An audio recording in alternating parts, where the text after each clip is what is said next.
Donc après avoir testé l'ajout d'un nouveau produit, donc à présent on va tester les autres opérations, à savoir donc la consultation, find, la mise à jour, update, la suppression d'un produit et enfin on va lister tous les produits.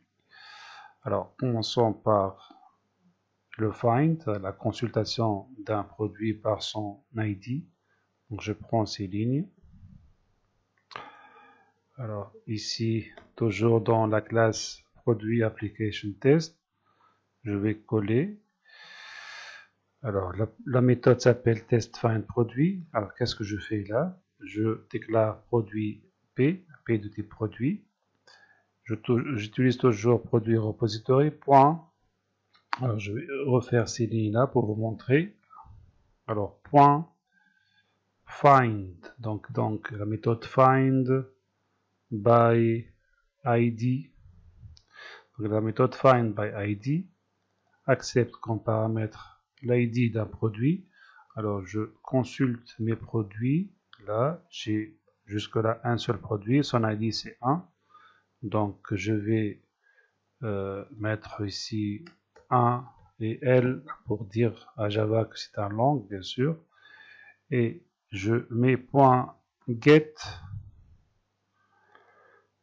Pourquoi point get? Parce que en fait find, si le find by ID nous retourne ce qu'on appelle donc optional produit, donc une classe optionnelle.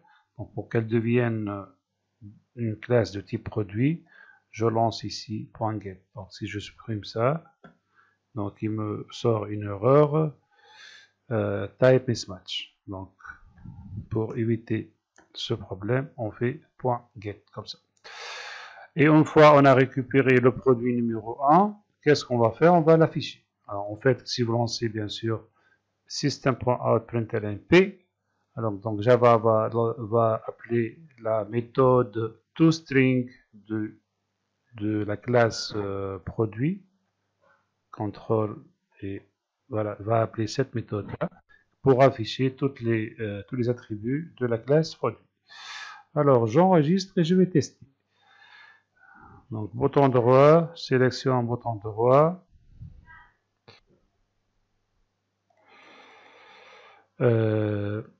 run as JUnit test.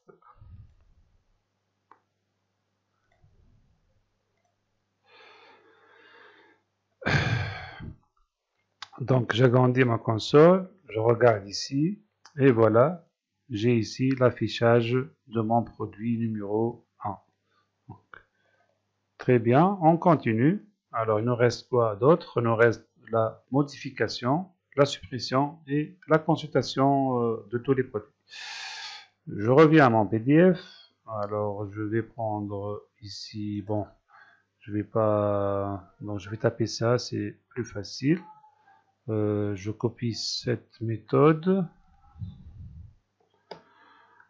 et je vais remplacer donc find par update.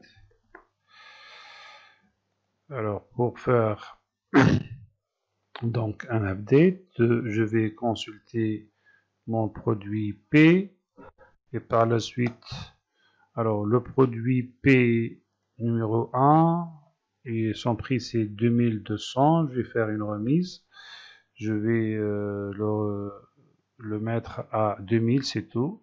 Donc je vais faire ça comme ça. Donc une fois on récupère, on rattache donc notre entité P, notre produit, je fais P.set prix produit et je vais mettre ça à 2000.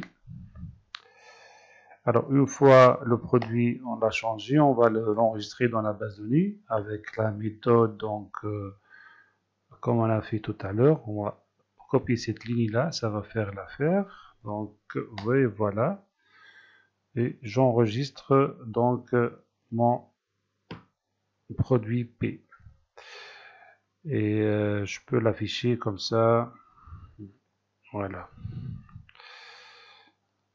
Bon, j'enregistre et je vais tester maintenant notre update. Donc bouton droit, run as JUnit test.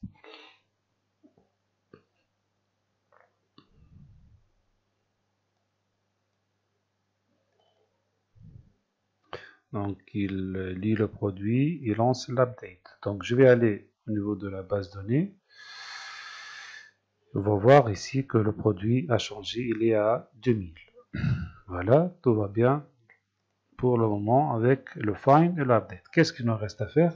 Il nous reste deux petites méthodes. Alors, la méthode de suppression, il y a une méthode pour consulter. Alors, pour la suppression, je prends celle-là par exemple, comme ça, je vais faire une copie.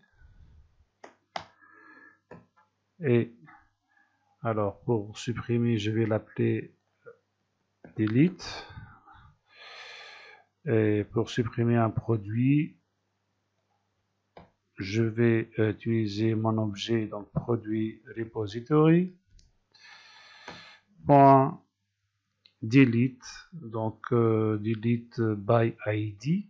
Il y a deux delete. Ici, je peux donner un objet produit ou bien seulement son ID. Donc, je vais choisir celle-là, c'est plus facile, bien sûr. Alors, son ID, c'est 1L. Alors, j'enregistre. Je vais la tester.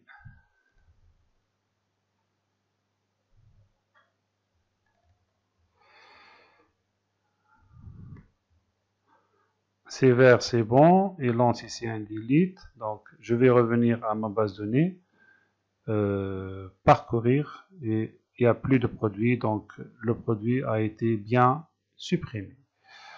Dernière chose à faire, c'est je veux afficher tous les produits. Alors, pour afficher tous les produits, je vais prendre celle-là pour faire plus vite, copier. Alors, je vais l'appeler find all produits. Alors, pour find all produits, je vais déclarer liste produit, donc que je vais l'appeler prods, une liste de produits dans laquelle je vais supprimer cette ligne. Je vais appeler la méthode point qui s'appelle find all. Voilà la première. Donc find all, c'est une méthode du repository qui nous retourne la liste de tous les produits. Bien sûr, ici, liste contrôle 1 et j'importe Java util list. Voilà.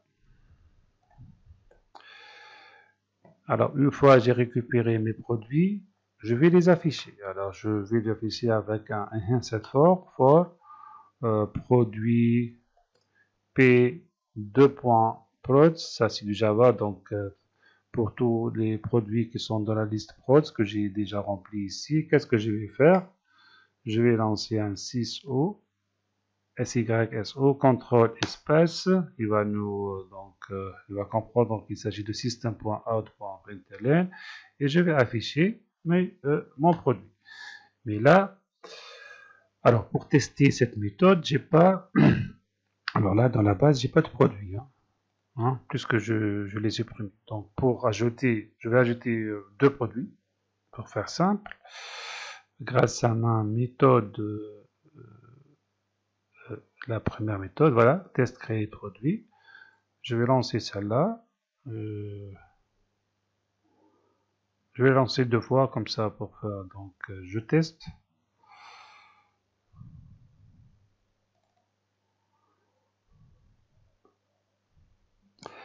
Et hop, il m'insère le premier produit.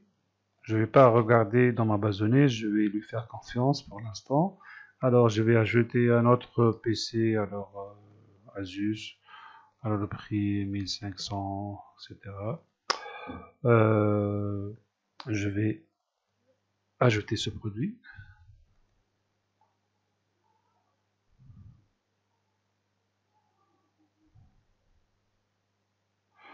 Alors c'est bon, je reviens dans ma table produit j'ai les deux produits qui sont insérés.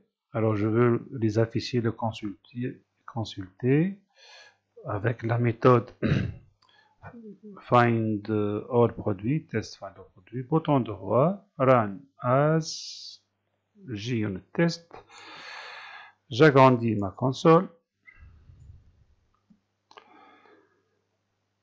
Vert, c'est très bien. Et là, j'ai ici l'affichage de mes deux produits. Donc, comme ça, j'ai testé les opérations donc, de base sur l'entité produit. Vous voyez que j'ai pas écrit beaucoup de code. Donc, je me suis basé sur notre interface produit repository.